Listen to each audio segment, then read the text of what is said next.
우리 모두를 대표해서 예배 기도를 변미아 권사님께서 하시겠습니다.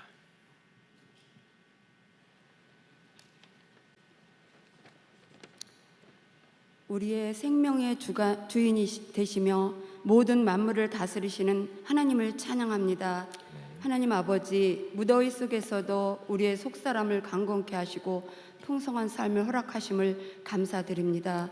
죄로 인해 영원히 죽었던 저희들을 예수 그리스도의 보혈로 살리셔서 구원하여 주신 그 은혜를 감사드립니다.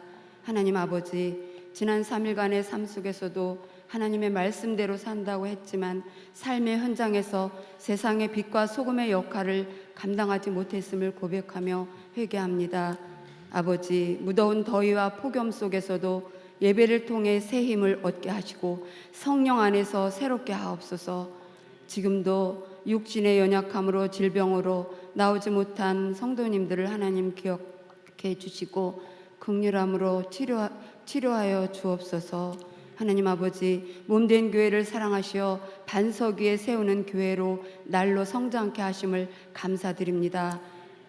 김덕주 담임 목사님 영육간에 더욱 강건함으로 더해 주시고 늘 피곤치 않도록 붙잡아 주옵소서. 하나님 아버지, 우리에게 맡기신 사명을 온전히 감당하게 하시며 한 마리 어린 양을 찾아 헤매시는 주님의 마음이 우리의 마음이 되기를 소원합니다. 세상에서 이 모양 저 모양으로 상한 마음으로 교회로 찾아오는 자마다 말씀으로 변화되어서 예수 그리스도를 구주로 고백하는 성도들이 점점 더 많아지게 하여 주옵소서. 아버지, 교회 교육부서 여름 수련회가 은혜 가운데 잘 마치게 하심을 감사드립니다. 어린 새싹들이 어떤 상황 속에서도 세상과 타협하여 물들지 않고 세상 한가운데 있으면서도 영적인 강건함을 잃지 않는 하나님의 사람이 되게 하여 주옵소서. 이제 이번 주 있을 3040 캠프에 하나님 함께 해 주시옵소서. 우리 교회 다음 세대를 이끌어갈 젊은 세대들이 젊은 세대들에게 함께 하셔서 아버지 하나님 3040 캠프를 통해서 놀라운 하나님의 비전을 품고 나아가 모두 하나 되는 역사가 일어나게 하여 주옵소서. 하나님 아버지, 이 시간에 말씀을 전하시는 민동준 목사님께 함께하여 주셔서 준비된 말씀이 능력 있게 선포될 수 있도록 성령의 능력으로 함께 하셔서 말씀을 통하여 하나님의 뜻을 깨닫는 시간 될 줄 믿사오며 예수님의 이름으로 감사하며 기도드립니다. 아멘. 아멘. 하늘에 계신 우리 아버지, 아버지의 이름을 거룩하게 하시며 아버지의 나라가 오게 하시며 아버지의 뜻이 하늘에서와 같이 땅에서도 이루어지게 하소서. 오늘 우리에게 일용할 양식을 주시고 우리가 우리에게 잘못한 사람을 용서하여 준 것 같이 우리 죄를 용서하여 주시고 우리를 시험에 빠지지 않게 하시고 악에서 구하소서. 나라와 권능과 영광이 영원히 아버지의 것입니다. 아멘.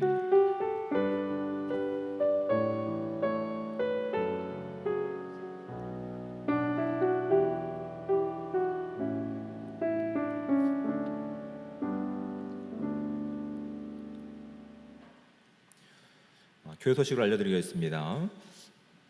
교회 1층 화장실이 지금 리모델링 중에 있습니다. 아주 멋지게 지금 리모델링 중에 있는데 좀 불편하시더라도 2층과 5층 화장실을 이용해 주시기 바랍니다. 돌아오는 주일 오전 2부 예배에는 부산 장신대 교수로 일하고 계시는 탁재일 목사님께서 교회와 이단에 관해서 특별히 말씀을 전해 주십니다. 특별히 관심 가지고 계신 분들은 참여하셔서 우리가 분별력을 가지고 이 시대를 살아갈 수 있는 우리 모두가 되기를 축복합니다. 돌아오는 주일 오후 예배는 기간별 친교 주일로 우리가 지킵니다. 정해진 장소에서 기간별로 교제 나눠주시기 바랍니다. 3040 캠프가 돌아오는 토요일 오후 3시부터 6시까지 우리 교회에서 있습니다. 많은 분들의 기도와 관심이 필요합니다. 협조해 주시고 또한 기도해 주시기 부탁드립니다. 지금 담임 목사님께서는 이번 주 한 주간 동안 휴가를 보내고 계십니다. 온전한 쉼을 위해서 기도해 주시고 관심 가져주시고 가급적 연락은 교육자실로 해주시기를 부탁드립니다. 나머지 광고는 주보를 참조해 주시고 이제 성도의 교제를 나누도록 하겠습니다. 앞뒤에 계신 분들과 좌우에 계신 분들과 서로 인사 나누겠습니다. 네, 주님의 사랑으로 환영합니다. 네, 주님의 사랑으로 축복합니다. 네. 기도하겠습니다.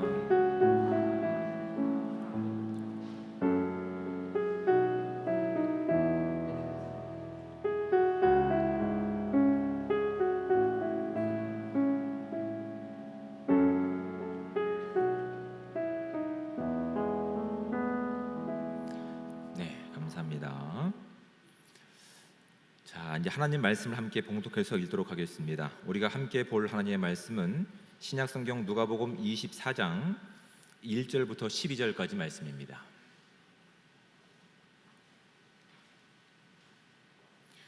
신약 성경 139쪽에 해당하는 누가복음 24장 1절부터 12절까지 말씀.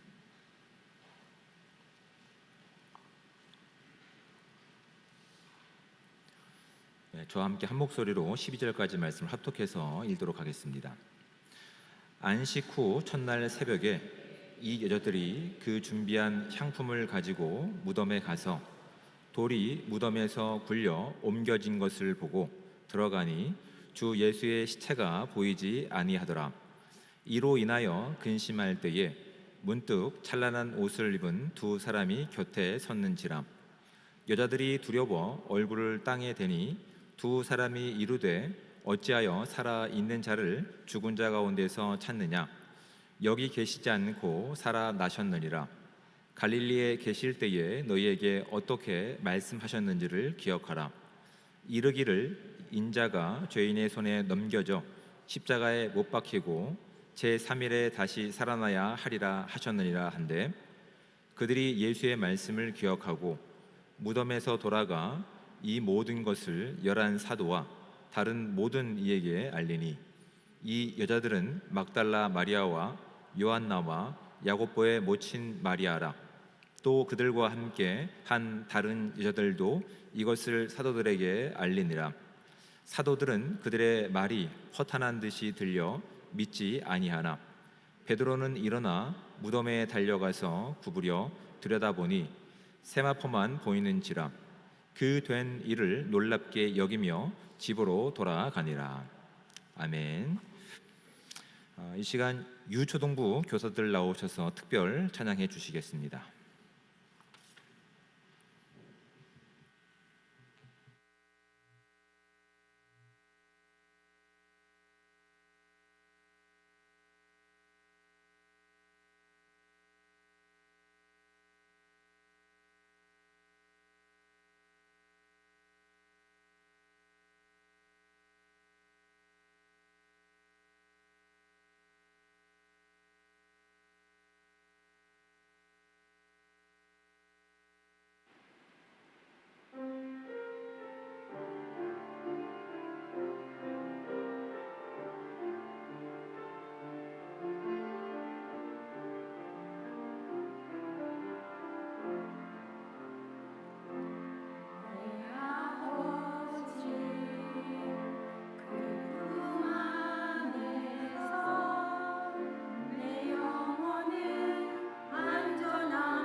나 비록 넘어지면 흔들리지만 주의 안에 거하면 나를 붙드시니 내 생각을 주께로 돌리고 주시는 평강의 옷을 입습니다. 주 약속 안에서 내 영혼 평안해 내 뜻보다 크신 주님에게 나 신뢰해 두려움 다 내려놓고 주님만 의지해 주 안에서 내 영혼 안전합니다. 주 안에서 내 영혼 안전합니다.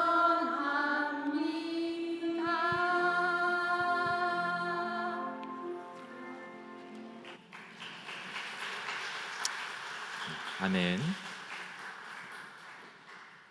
네, 귀한 찬양에 감사를 드립니다. 눈이 부셔서 눈을 뜰 수가 없었습니다. 생각해 보니 제가 수술한 지 얼마 안 돼서 신세계에 민감하게 반응이 됩니다. 너무 아름다운 찬양에 감사를 드립니다. 우리 함께 기도하신 후에 말씀을 나누도록 하겠습니다. 우리의 찬양이시며 우리의 경배 받으시기 합당하신 하나님, 오늘 우리를 주님의 거룩한 예배 자리 가운데 불러주신 주의 이름에 영광과 찬양을 올려드립니다.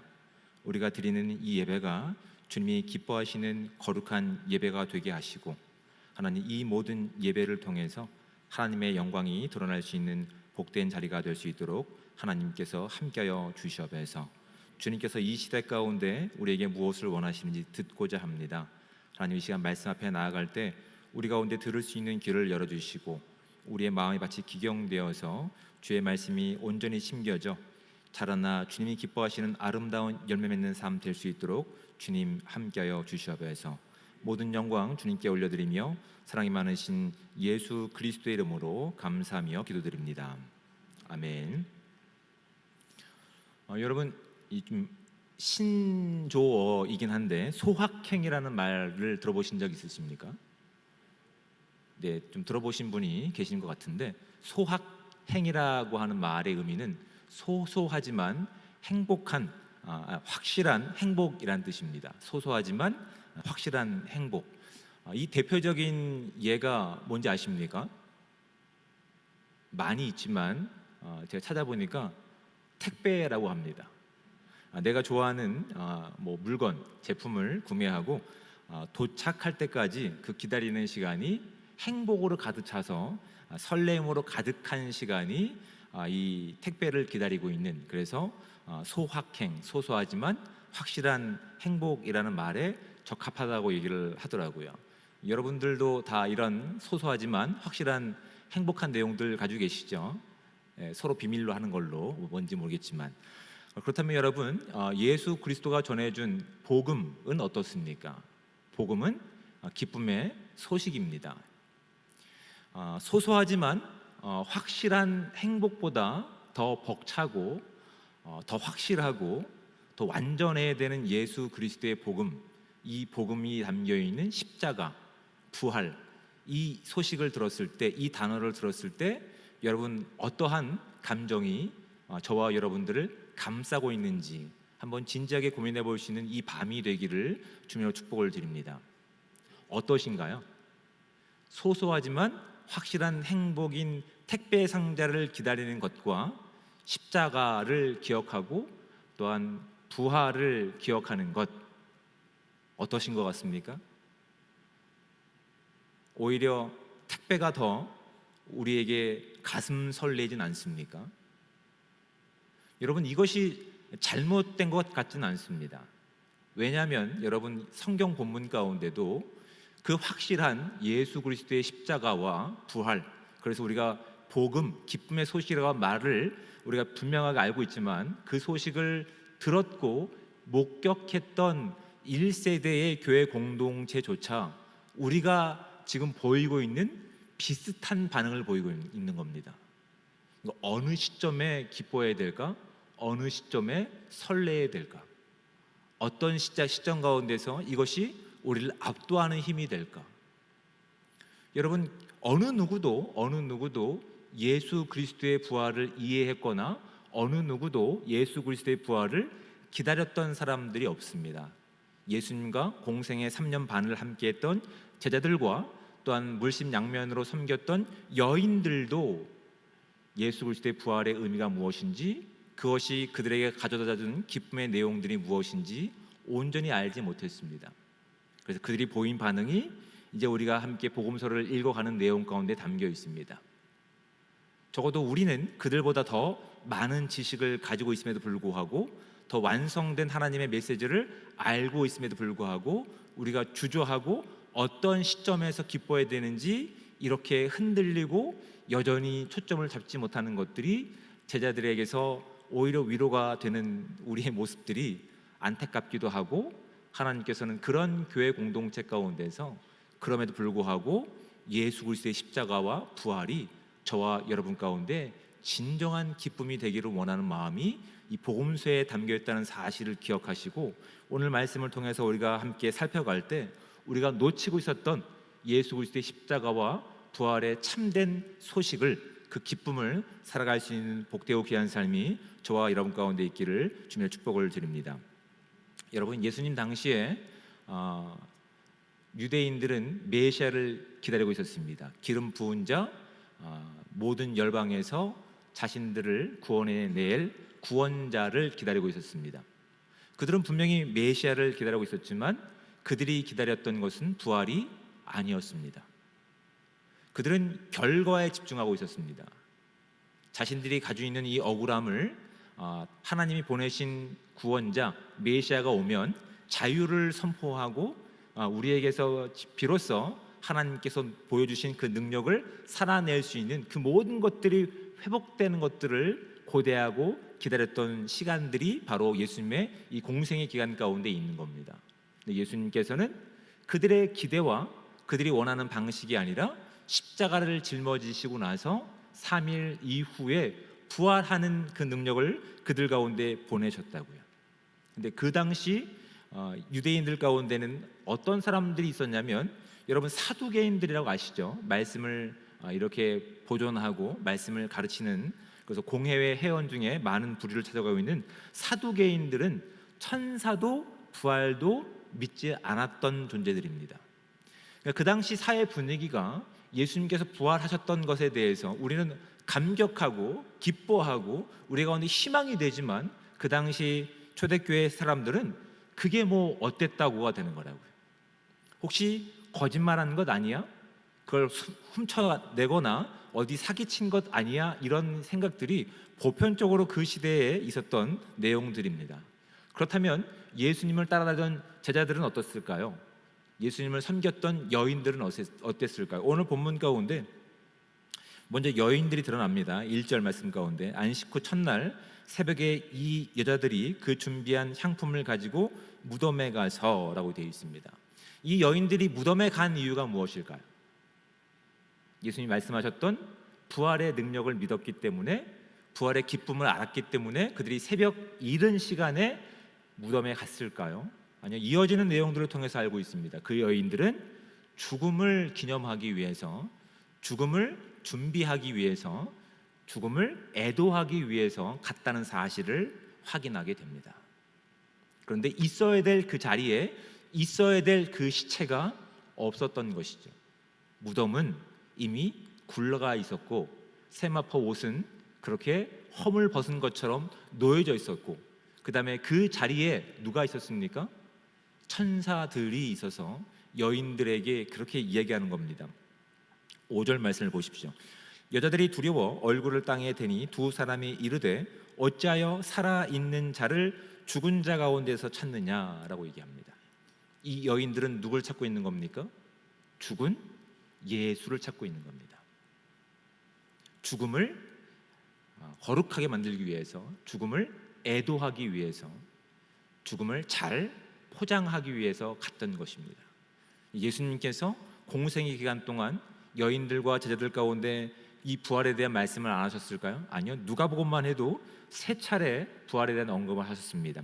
9장 21절부터 27절까지, 44절부터 45절까지, 18장 31절부터 34절까지 누가복음만 이 3번이나 이제 부활할 것에 대한 예고를 다 하셨습니다. 그런데 그 여인들이 부활을 경험해 보지 못했고 부활이 가지고 있는 의미가 무엇인지 알지 못했기 때문에 여인들은 믿지 않았습니다.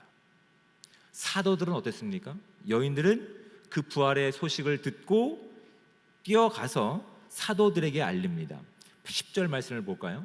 이 여자들은 막달라 마리아와 요한나와 야고보의 모친 마리아라, 또 그들과 함께 한 다른 여자들도 이것을 사도들에게 알리니라. 사도들은이라고 되어 있습니다. 제자들이라고 말을 쓰지 않고 사도들이라고 하는 단어를 사용하고 있습니다. 사도들이라고 하는 말의 의미는 보냄을 받은 자들입니다. 하나님의 거룩한 그 기쁨의 소식을 자신들의 삶 가운데, 그들의 입술 가운데 위임받아서 전하는 자들로 보냄을 받은 자들이 사도들입니다. 성경은 그들을 사도들이라고 명하고 있습니다. 무엇을 전해야 되는 인생이라고요? 예수 그리스도의 십자가로부터 시작돼서 부활로 이어지는 기쁨의 소식을 전하고 살아내야 되는 사람들. 근데 그것을 들었던 사람들은 어떻습니까? 11절 말씀을 보십시오. 사도들은 그들의 말이 허탄한 듯이 들려 믿지 아니하니라. 장난으로 들렸다는 겁니다. 하지만 베드로는 어떻게 합니까? 베드로는 일어나 무덤에 달려가서 구부려 들여다보니 세마포만 보이는지라 그 된 일을 놀랍게 여기며 집으로 돌아가니라.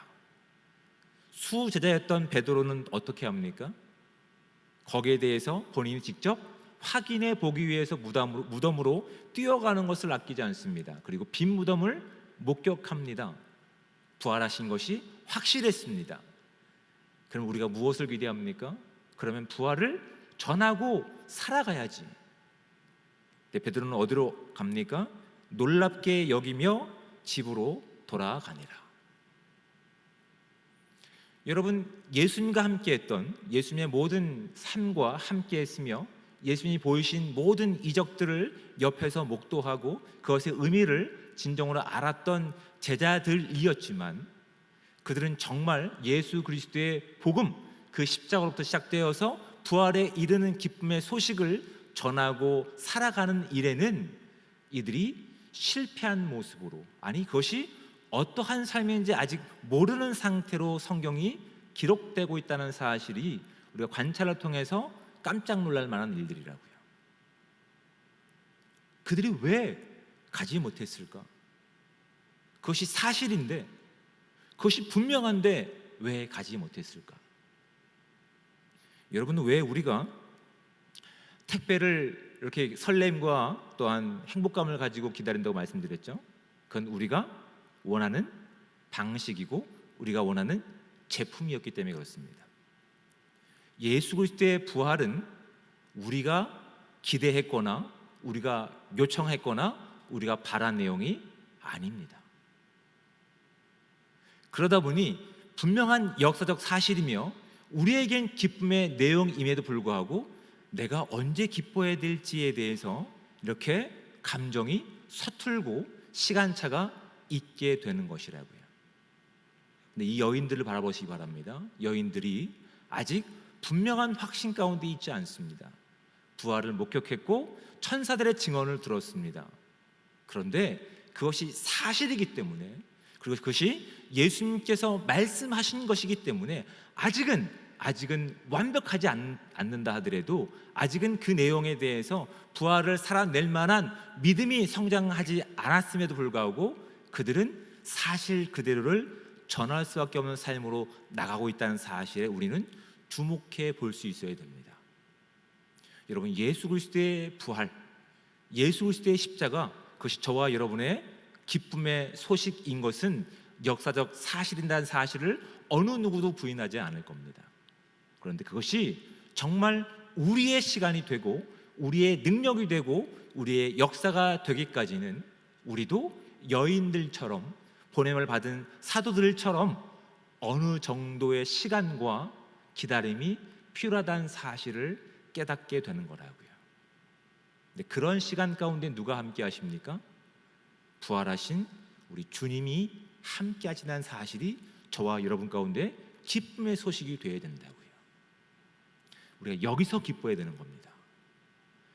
아직 완벽하진 않는데 그것이 나에게 어떤 의미가 있는지 아직 불확실한데 그것이 역사적 사실이며 그것이 오늘 저와 여러분들이 누리고 있어야 될 진정한 이 땅 가운데 전해야 될 우리가 살아내야 될 복음의 메시지임을 그렇게 버퍼링을 가지고 있는 초대교회의 모습처럼 우리가 오늘날 살아가야 되는 안타까운 모습 중에 하나이지만 그럼에도 주님이 부활하셔서 오늘날 저와 여러분과 함께 이 길을 함께 동행하고 계실 뿐만 아니라 그분은 지금 어디 계십니까?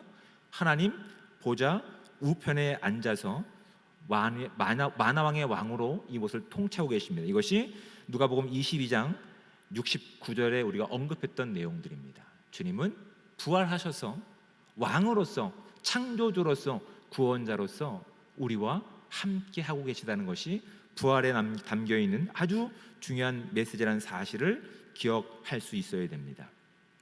여러분 이것이 아직은 어떤 것인지 잘 이해가 되지 않습니다. 아직도 우리가 하나님의 시간 안에서 지어져가는 존재들이기 때문에 이것이 어떤 것인지 잘 알지 못합니다. 그래서 제가 한 가지 예를 준비해봤습니다. 제가 예를 잘 준비하지는 않지만 한 가지 예를 준비해봤습니다. 여러분 저와 여러분은 어느 나라 국민입니까? 대한민국의 국민입니다. 대한민국을 선택해서 태어나신 분 계십니까? 만약에 계시다고 한다면 적잖은 위로가 필요하신 분입니다. 잘 위로해 주시기 바랍니다. 어느 누구도 우리가 대한민국을 선택해서 태어나지 않았습니다. 대한민국의 언어를 배우고 대한민국의 문화를 어느 순간 자연스럽게 적응하면서 대한민국 사람들이 되어가는 겁니다. 그런데도 내가 대한민국 사람에 대해서 그렇게 자신 있게 또한 어떤 기쁨을 가지고 이야기하거나 벅찬 감동을 가지고 눈물을 흘릴 적이 적어도 이제는 별로 없습니다. 우리는 광복을 기억으로만 역사적 사건으로만 알고 있기 때문에 그렇습니다. 그렇죠? 그런데 여러분 우리가 만약에 대한민국을 떠나서 이방 국가의 이방인으로 살아가다 보면 이것이 어떤 의미인지를 깨닫게 됩니다. 그냥 길을 가다가 애국가가 흘러나옵니다. 그러면 누가 우리 가운데 애국심을 이렇게 넣어주지 않아도 어느새 우리 눈물에 우리 가슴에 뜨거움과 벅참이 맺혀지게 되는 것들을 경험하게 될 겁니다. 어느 누구도 우리가 애국심을 가져야 돼라고 이야기하지 않았습니다. 그런데 내가 대한민국 국민으로 그렇게 태어나서 이 문화와 언어를 배우고 이 사람들과 함께 부대끼며 살아가는 시간 가운데 대한민국 국민으로서의 애국심이 비로소 어떤 시점이 되다 보니 우리에게 벅찬 감동과 감격으로 터져 나오는 것들을 경험하게 된다고요. 이민들 가보시기 바랍니다. 경험하게 됩니다. 그냥 터져 나오는 한국말만 들어도 반갑고 우리 마음 가운데 그렇게 벅찬 감동으로 다가오는 것들을 경험하게 된다고요. 근데 이런 것들을 지금 누가 경험했냐면 이 여인들이 경험하고 있는 겁니다. 6절 말씀을 볼까? 여기 계시지 않고 살아나셨느니라 갈릴리에 계실 때에 너희에게 어떻게 말씀하셨는지를 기억하라라고 천사들은 여인들에게 이야기합니다. 여기서 기억하라라고 하는 말이 바로 이 의미입니다.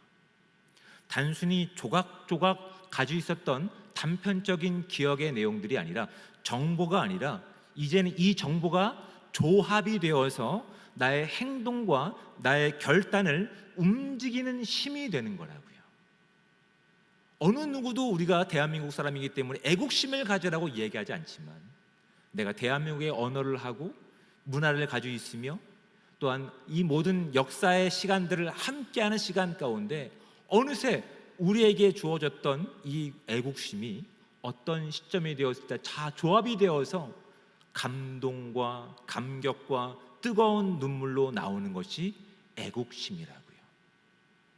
이것이 예수님께서 십자가를 지시고 나서 비로소 부활을 통해서 우리 가운데 전하시기 위한 기쁨의 내용의 골자라는 사실을 기억하셔야 됩니다. 그 시대 사람뿐만 아니라 오늘날 우리도 예수님의 십자가 죽음과 부활을 기다리거나 애타게 간구한 적이 없습니다. 대한민국에 태어난 것처럼. 그들은 자신들의 손에 쥐어진 결과와 자신들이 원하는 답을 기대하고 있었다고요. 그래서 예수님께서 보이신, 하나님이신 예수님께서 보이신 십자가와 부활의 능력들이 정말 기쁨임에도 불구하고 그게 나랑 무슨 상관이 있습니까? 라고 벙쪄 있는 거라고요. 근데 어느새 그 말씀들이 기억나고 그 십자가가, 그 부활이 나의 힘과 나의 능력이며 나에게 원하시는 하나님의 거룩한 은혜라는 사실을 깨닫게 될 때 어느새 그것이 정확하게 어떤 의미인지는 알지 못한다 하더라도 우리는 전하는 삶으로 나갈 수밖에 없다는 사실을 성경은 우리로 하여금 기억하게 하시는 목적으로 속임수 없이, 거짓말 없이 그들의 당황하는 모습들, 언제 기뻐해야 될지 알지 못하는 순간들을 우리 가운데 기록하고 있는 겁니다. 마치 우리처럼. 성경은 그 내용들을 찾아가면서 과연 십자가로부터 시작된 예수 그리스도의 기쁨의 소식이 부활을 통해서 우리 가운데 무엇을 가져온지를 확인하길 원하는 겁니다. 오늘은 거기에 대해서 우리가 살펴가고자 하는 겁니다. 창조주이신 하나님께서 여러분 십자가를 지신 사건은 그냥 멀리 계신 동떨어져서 우리와 전혀 상관없는 그냥 창조주와 피조물 사이의 관계가 아니라 우리를 상관하시기 위해서, 우리를 간섭하시기 위해서, 우리를 고아처럼 내버려 두지 않으시기 위해서 창조주께서 피조물 가운데 찾아오신 사건으로부터 시작되는 사실이 성경을 우리 가운데 보여주고 있는 기쁨의 소식입니다. 굳이 왜 창조주가 피조물인 인간에게 찾아오셨을까요? 우리가 인류의 타락으로부터 하나님 없이 우리가 우리 스스로를 스스로 증명할 수 있는 범죄로부터, 그래서 그것이 결과인 사망으로부터 우리에게 생명을 주시기 위해서, 그래서 사망이 끝이 아니라 죽음 이후에 예수님께서 보이셨던 것처럼 부활한 그 능력을 통해서 우리에게 새로운 생명의 시간이 있음을 알게 하신 목적이 십자로부터 시작된 그 부활의 능력으로 이어진 복음의 소식이라는 사실을 우리가 깨달아 알기 원하는 겁니다. 우린 더 이상 죽음이 만들어 놓은 그 거대한 힘 가운데, 두려움 가운데 복종당할 이유가 없는 겁니다. 왜냐하면 창조주께서 이 땅에 오셔서 그 죽음을 아무 힘 없는 것으로 만드셨습니다.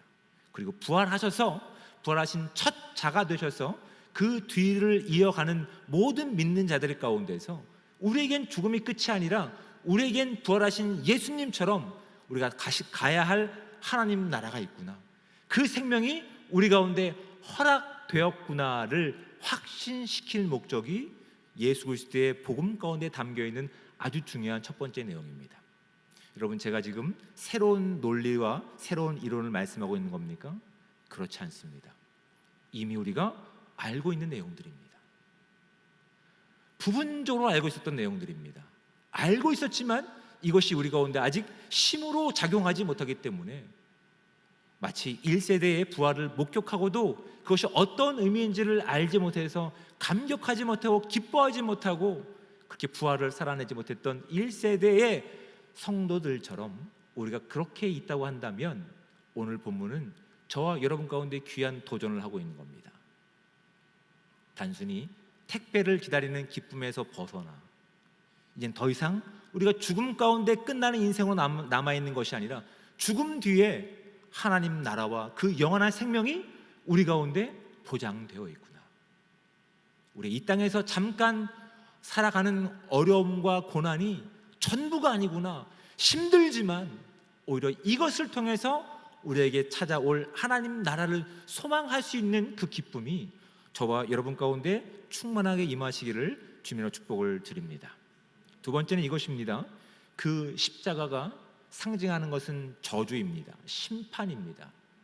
그런데 예수님께서는 그 저주와 심판에서 반전의 내용을 쓰셨습니다. 무엇입니까? 우리를 구속하신 겁니다. 우리를 구원하신 거라고요. 그래서 예수 그리스도의 십자가를 바라본 자들은 그 두려움과 공포와 심판이 아니라 그 뒤에 있는 생명과 구원을 바라볼 수 있어야 된다고요.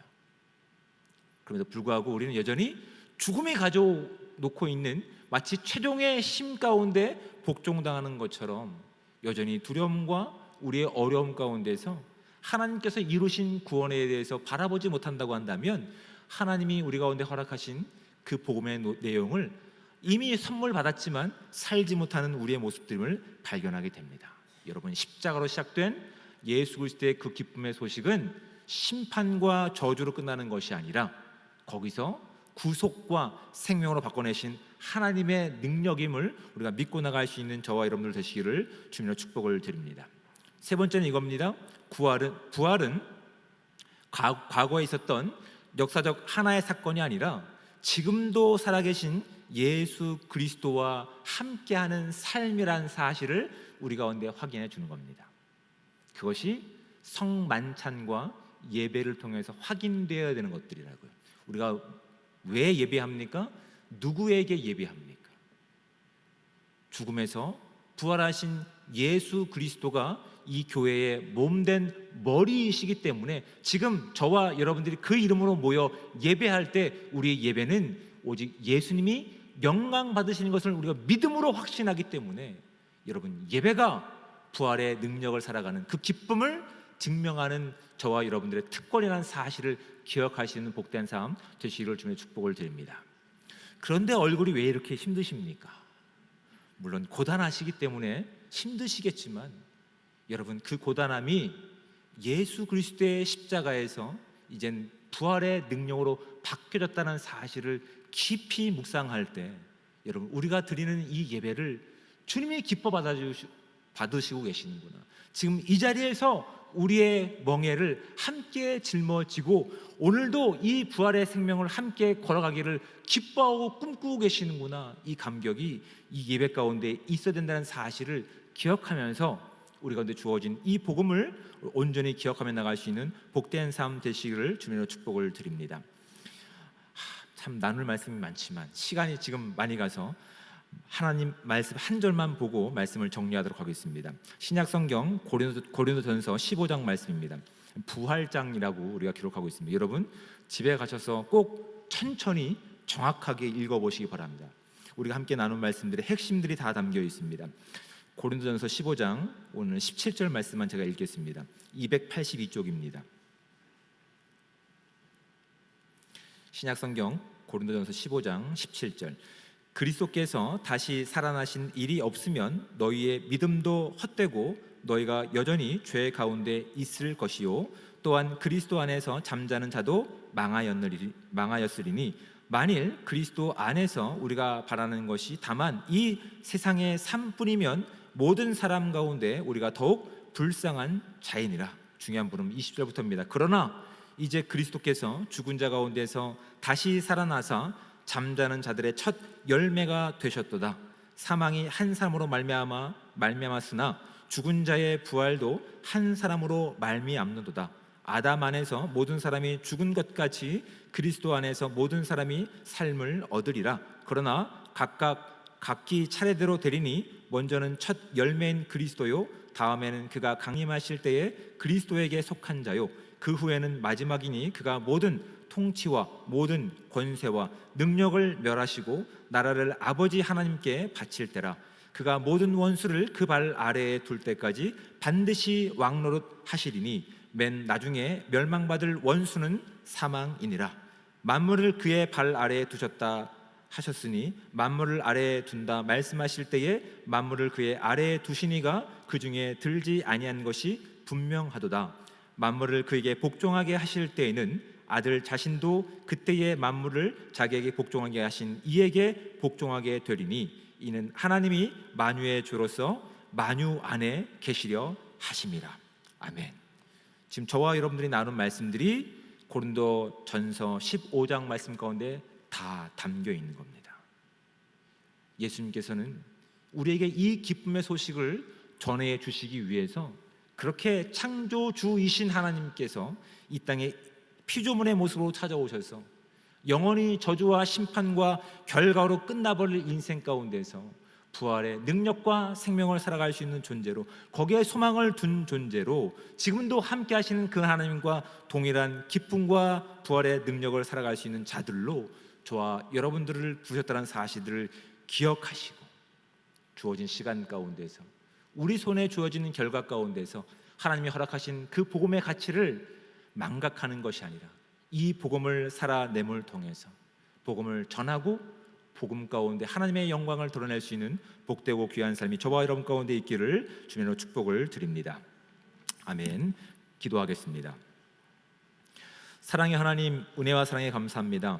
우리가 아직 죄인 되었을 때에 주님께서 우리를 이렇게 사랑하셔서 우리의 모든 죄의 결과를 생명으로 바꿔주신 그 은혜를 오늘 우리가 믿고 그 영광을 주님께 올려드릴 수 있는 복된 삶 될 수 있도록 주님 함께하여 주시옵소서. 그 기쁨의 소식이 우리에게 있음에도 불구하고 우리가 기다렸던 방식이 아니라, 우리가 원했던 방식이 아니라 그렇게 그 기쁨을 값어치 없는 것으로 여기진 않았는지 이 시간 말씀을 통해 돌이켜보게 됩니다. 하지만 어느새 하나님께서 함께 하시는 그 삶 가운데 보내심을 받은 자들이 자신의 능력을 이 땅이 원하는 방식을 전하는 것이 아니라 오직 그리스도의 부활과 또한 그 영광을 전했던 삶으로 바뀌었던 것처럼 하나님 함께 하시는 인생 가운데 오직 그리스도의 그 능력과 복음과 하나님 또한 부활을 전할 수 있는 우리의 모든 삶이 될 수 있도록 주여 함께하여 주시옵소서. 그래서 하나님, 죽음과 또한 심판으로 끝낼 수밖에 없는 이 땅 가운데 생명을 가진 우리가, 예수 그리스도의 기쁨의 소식을 가진 우리가 그들 가운데 생명을 전할 수 있는 참되고 복된 인생들 될 수 있게 도와주셔서 우리가 누리고 있는 이 복음을 이 땅 가운데 전할 수 있는 참된 소리와 통로들이 될 수 있도록 주여 함께하여 주시옵소서. 주님께서 우리를 떠나지 않고 늘 함께 하시겠다고 약속하셨사오니 그 말씀에 믿음을 가지고 담대하게 기쁨을 살아갈 수 있는 거룩한 삶 될 수 있도록 주님 함께하여 주시옵소서. 모든 영광 주님께 올려드리며 사랑이 많으신 예수 그리스도의 이름으로 기도드립니다. 아멘.